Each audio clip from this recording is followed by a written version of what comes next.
Bismillahirrahmanirrahim. Assalamualaikum warahmatullahi wabarakatuh. Allahumma sholli ala sayyidina Muhammad wa ala sayyidina Muhammad. Afwan Bu ya, izin bertanya. Ini perihal dunia usaha mungkin dari sisi ribanya Bu ya. Mungkin ada seseorang, beliau ini bisa disebut seorang pengusaha gitu. Namun untuk meningkatkan usahanya ini meminjam uang gitu Bu ya ke bank, apakah ini termasuk riba? Dan selanjutnya juga beliau ini hobi dengan berbagi Bu ya. Jadi sebelum dalam masa pinjaman tersebut beliau ini lebih senang berbaginya gitu. Meskipun masih ada hutang tersebut gitu. Mohon penjelasannya Bu ya. Wassalamualaikum warahmatullahi wabarakatuh. Assalamualaikum warahmatullahi wabarakatuh. Kita semuanya rindu pahala dari Allah. Dan untuk mendapatkan pahala dari amal kebaikan kita adalah yang kita lakukan dengan tulus, ikhlas karena Allah. Dan ikhlas ada syarat-syaratnya dong. Dari sesuatu yang bersih, bukan dengan hawa nafsu. Nah ini, makanya misalnya ada orang punya uang utang jatuh tempo, ditagih sama yang punya uang, malah sedekah. Kebaikan apa itu?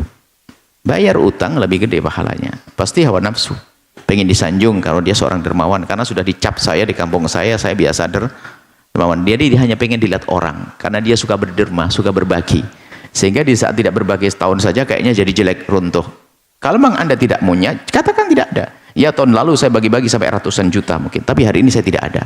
Nggak usah malu, maksakan lah. Ini kalau sudah maksakan, bukan Allah lagi yang dicari, tapi sanjungan dari manusia. Nah, kemudian dia untuk usahanya meminjam. Saya tidak tahu di mana tempatnya. Pokoknya begini, kalau Anda meminjam uang, kemudian mengembalikannya harus pakai tambahan, itu riba.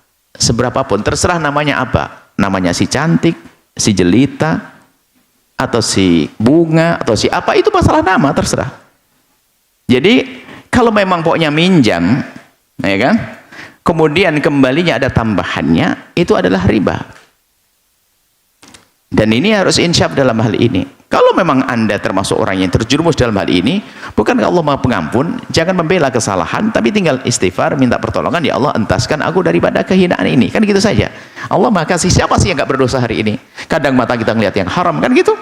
Kadang mulut kita ngomong yang salah, kadang gunjing kita, kadang ini, kita banyak dosa.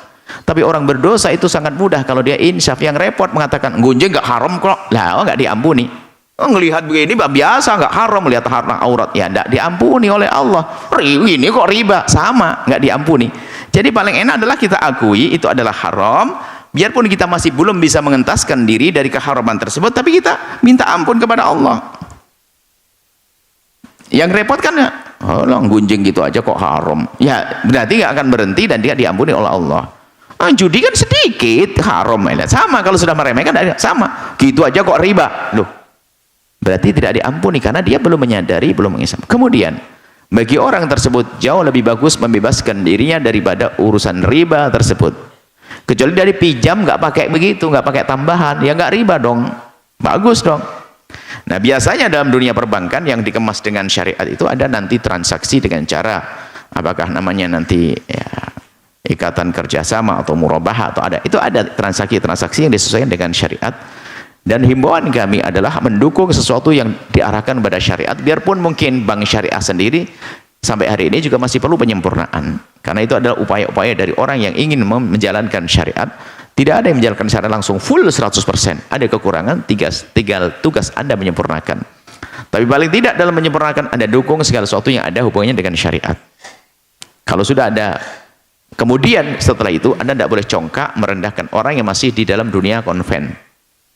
Jangan merendahkan, dasar kau neraka. Oh enggak, bisa jadi dia menangis, bisa jadi dia ingin bertobat, bisa jadi dia ada penyesalan dalam hatinya, hanya belum punya kesempatan saja untuk mengentaskan dirinya dari kehinaan tersebut. Jadi selagi Anda sudah bisa menjadi terbebas daripada sebuah kehinaan, maka Anda jangan merendahkan orang yang masih dalam kehinaan. karena bisa jadi kita dijatuhkan lagi oleh Allah ke tempat yang hina tersebut.